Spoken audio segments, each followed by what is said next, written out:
अप्रैल 2026 पश्चिम बंगाल में चुनाव की हलचल अपने चरम पर थी। सड़कों पर पोस्टर, रैलियां, भाषण, हर तरफ लोकतंत्र का उत्सव दिखाई दे रहा था। लेकिन इसी शोर के बीच एक खामोश डर धीरे धीरे फैल रहा था। ऐसा डर जिसे लोग समझ नहीं पा रहे थे, क्योंकि इस बार खतरा किसी बाहरी दुश्मन से नहीं बल्कि खुद सिस्टम के अंदर से आ रहा था। कई लोग जब अपने वोटर स्लिप चेक करने गए तो उन्हें एक ही जवाब मिला, आपका नाम सूची में नहीं है। पहले ये कुछ आइसोलेटेड केसेस लगे, लेकिन जैसे जैसे दिन बीतते गए ये संख्या बढ़ती गई, सैकड़ों से हजारों और फिर लाखों तक। इलेक्शन कमीशन ऑफ इंडिया द्वारा चलाया जा रहा एक routine process, special intensive revision, जिसे आम भाषा में SIR कहा जाता है, अचानक एक नेशनल कंट्रोवर्सी बन गया। ये वही प्रक्रिया थी जिसका मकसद था वोटर लिस्ट को साफ करना, डुप्लीकेट और फेक एंट्रीज हटाना। लेकिन इस बार सवाल ये था, क्या इस सफाई में असली वोटर्स ही हट गए? कोलकाता की एक साधारण परिवार की कहानी इस पूरी घटना को समझने की कुंजी बन गई। रहीम शेख 15 साल से एक ही इलाके में रह रहे थे, हर चुनाव में वोट दिया था। लेकिन इस बार जब वो पोलिंग बूथ पहुंचे तो उनका नाम गायब था। शायद कोई गलती होगी, उन्होंने सोचा। लेकिन जब उनके पड़ोसियों के साथ भी यही हुआ तो ये गलती नहीं, एक पैटर्न बनता जा रहा था। धीरे धीरे ये खबर पूरे राज्य में फैल गई।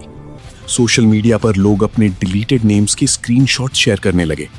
फेसबुक, व्हाट्सएप, ट्विटर, हर जगह एक ही सवाल, हमारा वोट कहां गया?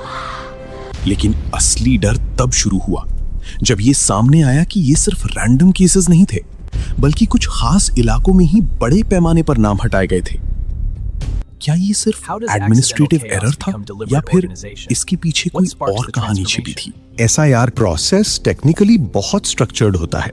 इसमें बूथ लेवल ऑफिसर्स घर घर जाकर वेरिफिकेशन करते हैं, डॉक्यूमेंट्स चेक करते हैं और फिर फाइनल लिस्ट अपडेट होती है। लेकिन अप्रैल 2026 में कई लोगों ने दावा किया कि उनके घर कभी कोई वेरिफिकेशन के लिए आया ही नहीं, तो फिर उनका नाम कैसे हट गया? इसी बीच कुछ इंटरनल रिपोर्ट्स ने एक और चौंकाने वाला संकेत दिया। कई केसेस में वोटर्स को नॉट फाउंड मार्क कर दिया गया, जबकि वो उसी एड्रेस पर सालों से रह रहे थे। इसका मतलब साफ था, या तो वेरिफिकेशन फ्लॉड था या फिर डेटा हैंडलिंग में कोई बड़ी चूक हुई थी। लेकिन कहानी यहीं खत्म नहीं होती। जैसे जैसे चुनाव करीब आ रहे थे, पॉलिटिकल टेंशन भी बढ़ रहा था। रैलियों में अब सिर्फ विकास और वादों की बात नहीं हो रही थी, बल्कि वोटर लिस्ट इटसेल्फ एक बड़ा मुद्दा बन गया था। आरोप लगाए जाने लगे, काउंटर एक्यूजेशन शुरू हो गए और आम जनता बीच में फंस गई। एक तरफ वो लोग थे जिनका नाम हट गया था, दूसरी तरफ वो लोग थे जो सोच रहे थे, क्या अगली बार हमारा नंबर आएगा? इस पूरे घटनाक्रम में सबसे खतरनाक चीज क्या थी? अनसर्टेनिटी। क्योंकि जब आपको ये पता ही ना हो कि आपका फंडामेंटल राइट, वोट, कभी भी छिन सकता है, तो लोकतंत्र पर भरोसा खुद ब खुद कमजोर होने लगता है। कुछ इलाकों में लोग इलेक्शन ऑफिस के बाहर लाइन लगाकर खड़े थे, फॉर्म भर रहे थे, अपील कर रहे थे, लेकिन टाइम बहुत कम था और प्रोसेस स्लो। कई लोगों को यह डर सताने लगा कि शायद इस बार वो वोट ही नहीं कर पाएंगे। और यही वो मोमेंट था जब ये इशू सिर्फ एडमिनिस्ट्रेटिव नहीं रहा, बल्कि एक इमोशनल क्राइसिस बन गया। एक बुजुर्ग महिला जो पिछले 30 साल से हर चुनाव में वोट देती आई थी, उन्होंने कहा, अगर मेरा नाम ही नहीं है तो क्या मैं इस देश की नागरिक नहीं हूं? ये सिर्फ एक सवाल नहीं था, ये उस भरोसे पर चोट थी जिस पर लोकतंत्र खड़ा होता है। इस बीच एक्सपर्ट्स ने भी अपनी चिंताएं जतानी शुरू की। उन्होंने कहा कि इतने बड़े स्केल पर डिलीशन सिस्टम की क्रेडिबिलिटी पर सवाल उठाता है, क्योंकि वोटर लिस्ट सिर्फ एक डेटाबेस नहीं है, ये लोगों की पहचान है, उनकी आवाज है। अगर वही गायब हो जाए तो लोकतंत्र का क्या मतलब रह जाता है? कुछ रिपोर्ट्स में यह भी सामने आया कि डॉक्यूमेंटेशन इश्यूज, एड्रेस मिसमैच और माइग्रेशन जैसे कारणों से कई जेन्युइन वोटर्स भी लिस्ट से बाहर हो गए। लेकिन सवाल फिर वही था, क्या इतनी बड़ी स्केल पर ये सब नेचुरल एरर्स हो सकते हैं, या फिर कहीं कुछ ऐसा हो रहा था जो सरफेस के नीचे छिपा हुआ था? जैसे जैसे इलेक्शन डे पास आया, एंजाइटी अपनी पीक पर थी। लोग हर दिन लिस्ट चेक कर रहे थे, उम्मीद कर रहे थे कि उनका नाम वापस आ जाए।